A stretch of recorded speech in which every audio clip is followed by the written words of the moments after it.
Hi, I'm Patricia and I'm the mother of Celine, who is a little girl diagnosed with Perthes disease. This is part 2 of a question and answer vlog that I have done. The first one was questions that I asked Celine, and Celine answered them for you. And on this one I am answering the questions from the mummy's view. Okay?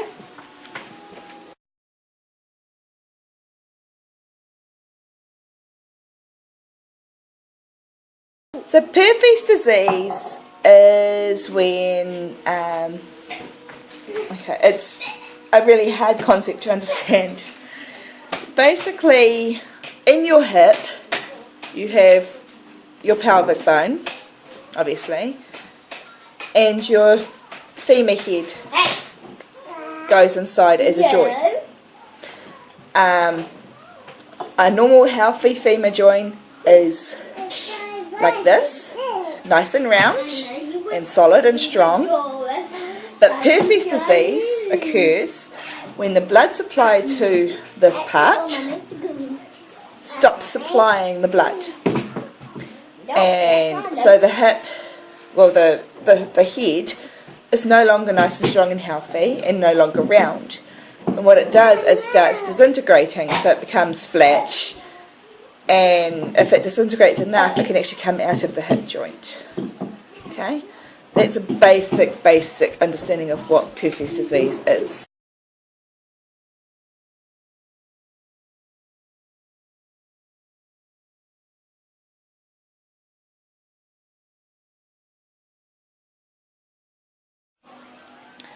When Celine was first diagnosed with Perthes disease, I was shocked, scared, horrified, panicked, blindsided. I didn't know where to start. I didn't know who to turn to. I had never heard of Perthes disease at that stage, and it didn't help that my doctor didn't actually explain anything. All he told me was to go and Google it. Yep, Google it. So it was really hard at first because I didn't know where to find crutches. Like, we were told to go find crutches, but he didn't give us any. We had to find it on our own. It took me about half a day panicking and researching and everything else before I found where I could get crutches. It took several days before I managed to find the Facebook support group, the global one. There was nothing in New Zealand that I could go to and get advice from apart from the generic what is Perthes website on the health site.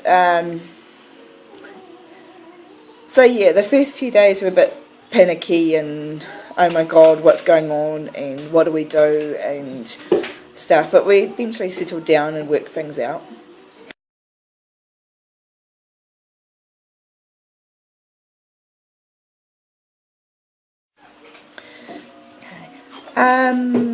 Not a lot changed at home at first. Obviously Celine had to learn how to use her crutches and how to get things done with them. We tried to keep things as normal as possible for her. The only real big difference is that she was no longer allowed to run around or jump on the trampoline or climb, all her favourite things to do. And yeah, that would be the biggest change. The other one was that we are generally a family that doesn't like giving out medicine unless absolutely needed to. And so with Celine having Perthes disease and being in a chronic pain, that means she's in pain all the time, meant that we were no longer giving medication out or painkillers out when she felt pain, but we had to keep it on all the time. So we were giving them to her morning, noon, afternoon, bedtime, basically all the time. she was constantly being dosed with it, because the painkiller doesn't actually take away the pain, all it does is dull it down for her and makes life a little easier.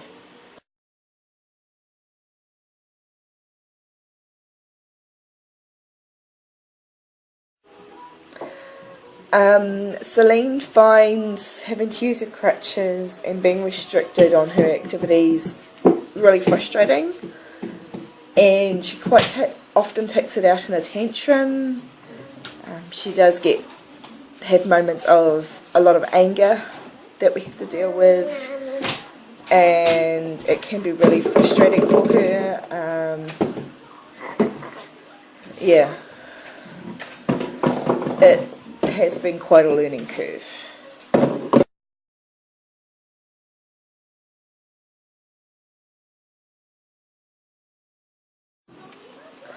I'm not exactly sure what Celine's level of understanding is. I mean, Perthes disease is hard enough to grasp as an adult, and if you've seen part 1, which I'll have the link down below, but you would have seen that all she really understands is that she has a pain in her hip. So I don't think she has much understanding of what Perthes disease is, just that she has it.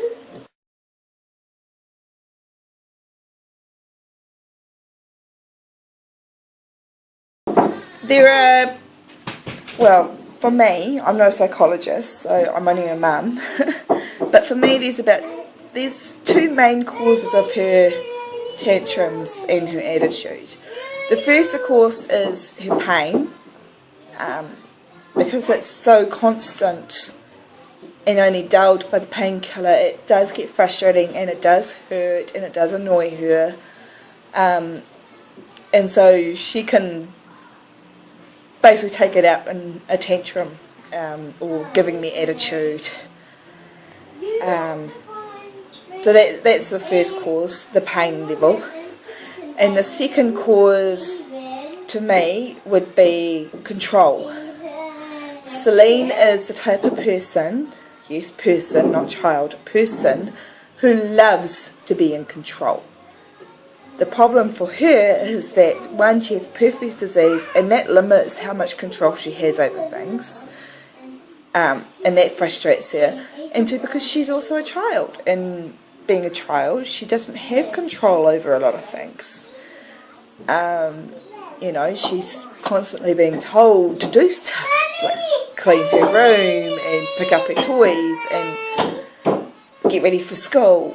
And it does get annoying for her and frustrating because she wants to be in control and she's not.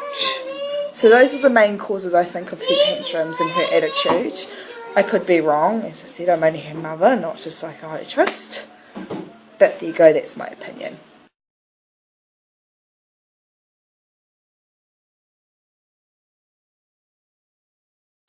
Generally, people are really polite when I ask about Celine and her crutches.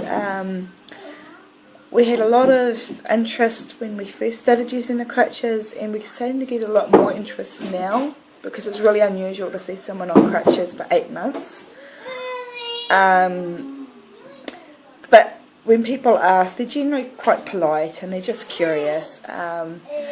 So all I really do is smile and say, oh, she's got Perthes disease, and then I usually get a, what is Perthes disease, and I have to explain that, so I do.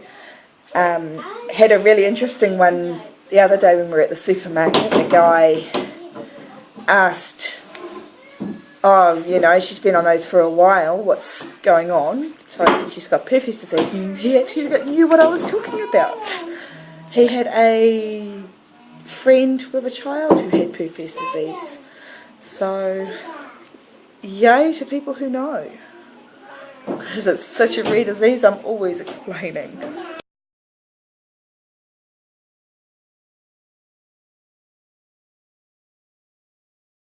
Celine's school, well, they don't do anything special about her disease. They obviously make allowances for her during sports time.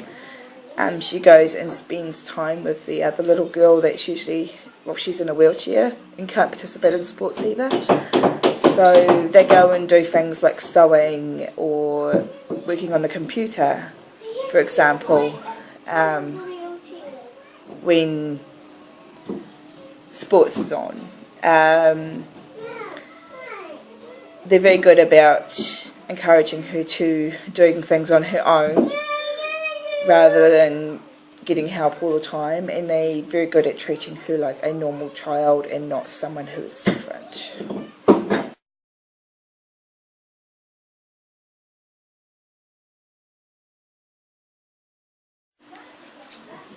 Advice I would have for other parents would be find and join the support group fast,